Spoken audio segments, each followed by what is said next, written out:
This is the most hated phone on the internet right now, and you know what?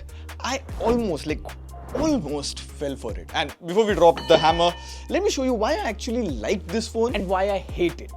Pratik, TechWiser, showing both sides. Enough. Let's glitch and glow.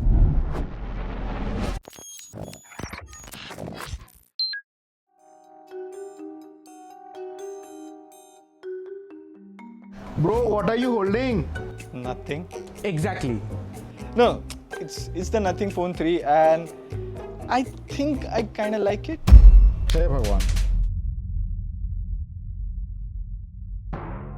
To understand this chaos, we need to rewind the story of Nothing. Now, to really understand the hype and hate, we need to go back to where it all started, when Glyph launched Nothing in 2021. It felt like the tech world finally had a rebel brand. Minimal design, transparent phones, custom Glyph UI. Phone 1 wasn't about specs, it was about style and saying, I'm different. Even we praised all the phones. The brand became an instant cult. People loved the boldness, the buy campaign, and the uniqueness. It wasn't just any other phone, it was a statement. And there's one pattern that Nothing phones have followed over the time. By the time you keep guessing that pattern, we'll come to that part in just a bit. So the moment I got the box in hand and started unboxing it, I really liked the thought they had put in there. Even after the open box delivery, the box stays very intact. Like previously with Phone 1 and Phone 2, the boxes became useless once you unbox the phone. Now, I personally like to keep my phone, shoe boxes. It's like how people collect postcards, I like to collect boxes. Don't judge me. Another good addition here is the cover. Like, thanks Nothing for this. And here also, I like the amount of thought put into the case. Like the case's camera opening has a raised part here, so it provides protection to the lenses from scratches. And after all of this unboxing, it was the moment to hold the phone in my hand. And like every Nothing phone, the mind usually rejects the design in the first 24 hours. But with time, the design starts growing on you. And even if the design doesn't grow on you, the moment you remove the phone in public, do UPI or answer calls, eyeballs turn to you. Like the amount of attention you get in public is insane. Now, instead of the Glyph lights, this year you get this Glyph matrix. Like this is a small circular display which shows time, phone's battery percentage, a stopwatch, a rock, paper, scissors game, and a Glyph mirror. On the back, you have this switch, and if you short press the button, you can switch between them, and to trigger the game, the stopwatch or the Glyph mirror, you need to long press to activate them. Now, what does this Glyph mirror do? If you take selfies from your main camera, the Glyph matrix would act as a camera preview, and you can just long press on it and click a photo. Now, is this practical? Well, I haven't used the Glyph mirror to click photos. Now in settings, you get this Glyph toys options. Here you can arrange the order of the toys. You also get the option to keep the Glyph matrix always on, but in always on mode, you can keep either of the 3 toys or modes. Next, there is a change in the essential notifications. You would get these pages of settings, rules and all of that. While it's good that you can go a bit deep and customize it even further, but most people won't understand this and will never use this. I would use this because I have played around with modes and routines in Samsung or IFTT. But here is a simple tutorial because Nothing has 0 tutorials online on this. So let's say you want to be notified of the Glyph matrix from the 2 communication apps you use. So you can set the name of the rule. In the apps, I would add Slack or WhatsApp, which is important in my case. And then select this work bag icon. So whenever I get a message in WhatsApp and Slack, I get this icon notification on the Glyph matrix.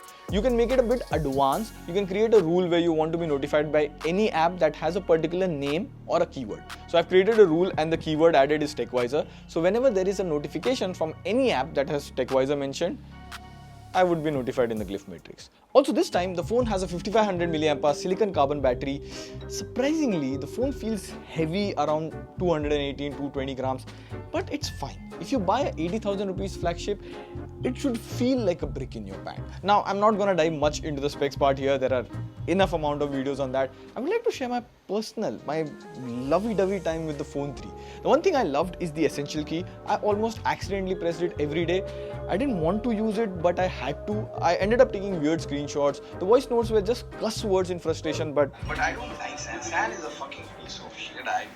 Hey, since I paid 80,000 for it, I might as well use it. The fingerprint scanner location is well placed, although it's not ultrasonic, but unlike iPhone, they at least have it.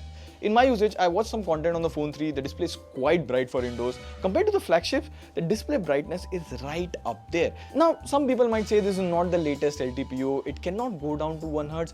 But you know what? Who uses their phone with refresh rate on? You would never notice it. It saves battery.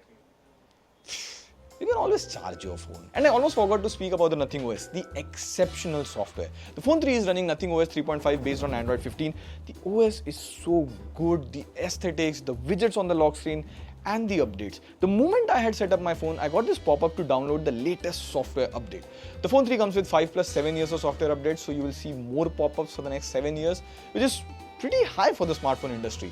And what's also high is the processor choice of this phone. It comes with a Snapdragon 8s Gen 4 processor, which is not the latest, but it has an 8 in its name. On Antutu, it scores about 19 lakh, which is just around the corner of the 8 Elite. Again, as I said, it's not the most elite processor, but it is fine. In my daily tasks like opening apps in split screen or opening other apps while being in a WhatsApp video call, the phone 3 handles them smoothly, and not just regular daily tasks. Even playing BGMI, you can play it at smooth graphics, 120 FPS. The gameplay was smooth, no frame drops or lag.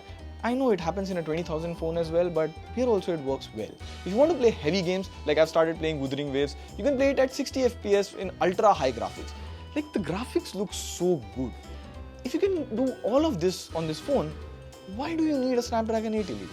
I just don't get it why people are angry on this phone. For a moment, this felt like the comeback story. A design that turns heads, performance that's actually flagship tier, and Nothing OS surprisingly tight. I mean, I was vibing with this phone. Gabriel, he's falling for it. Send the intervention.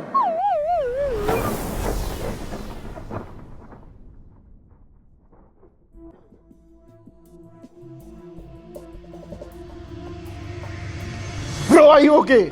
Why are you sweating like it's Prime Day sales? Look what you said. Wait, I mean, I was vibing with this phone. Wait. Did I really say that? It is your face. We didn't deep fake it. So you guys were thinking I really fell for the Nothing Phone 3? Not a chance. Not a chance.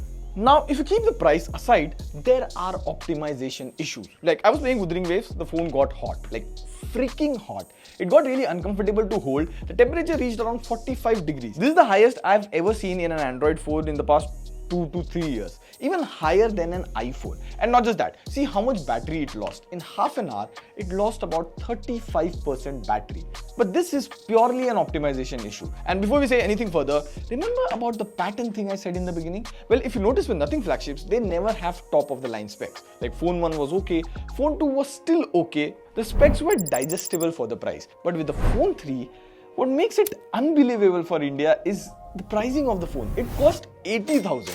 A phone made in India is selling in India at 80,000, whereas in the USA it's priced almost 13,000 rupees cheaper. And for a moment, let's just not factor the processor thing here.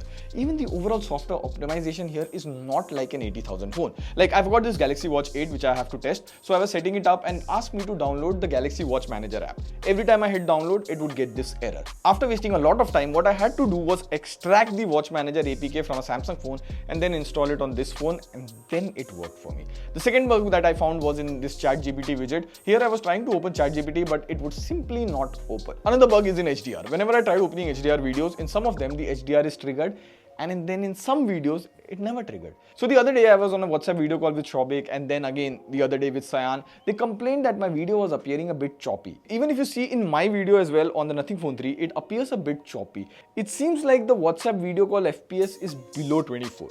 Now I can go on and on about bugs, like there are lots of it, and maybe this will be fixed in future via software update. But what can't be fixed is the hardware, and especially the hardware choices. Like, the specs of this phone are literally equivalent to a 30 to 40,000 price smartphone, and some of the decisions are just wild. Like, the periscope camera is smaller than their 30,000 phone. The reason is they punched a smaller periscope camera into the PCB so they could avoid the camera bump. Fair enough, cool logic. But if you look at the phone from the side, the camera bump is uneven. The main camera and the ultra wide angle camera have a bigger bump. So why the hassle of doing all of this? And finally, let's talk about the cameras. It has a main ultra wide angle and a telephoto camera here, and I took some photos, and when the lighting is good, it takes really good photos. Like, these photos were taken just after the rain and they look perfect. Since the periscope camera is small, macro photos are really good via the 3x camera, but it's highly inconsistent. Like, in zoom photos, 6x photos, it misses focus.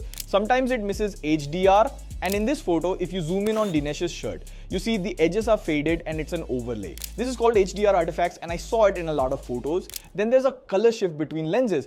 I can go on and on and on. Nothing should really work on the camera. Even the display is supposed to have 1960 Hz PWM dimming, but if you keep it side by side with a similar display phone, it flickers in low light. The reason, well, as per nothing, the display is locked by software to only do 960 Hz to maintain better colors. And again, the display is LTPS, so it doesn't go as low as 1 Hz. So overall, the spec choices are really confusing. And again, if you say our USP is not hardware, but this ad-free software, well, 80,000 is the flagship range. There's One UI, Oxygen OS, everything at this price is already ad-free. You don't expect people to blindly pay 80,000 if the company has worked hard on a phone. And I'm in no way saying like this is a bad phone. This is a very good phone, but for 45,000 rupees. If it comes at that price, get it. For 80,000, I would only recommend it if you're a nothing fan. See, there's a normal football t-shirt and then there's Manchester United jersey. No one will question why the Manchester United jersey is 5,500 whereas the normal jersey is only 500 rupees. Fans pay for the emotion, so it is for the nothing fans. Let us know in the comment if you agree with our take. If you have a different one, then the comment section is all yours. We'll be reading all of them and we'll reply to every comment for the next 1 hour. On that note, this is signing off. See you in the next video. No pew pew this time. Best. Glyph.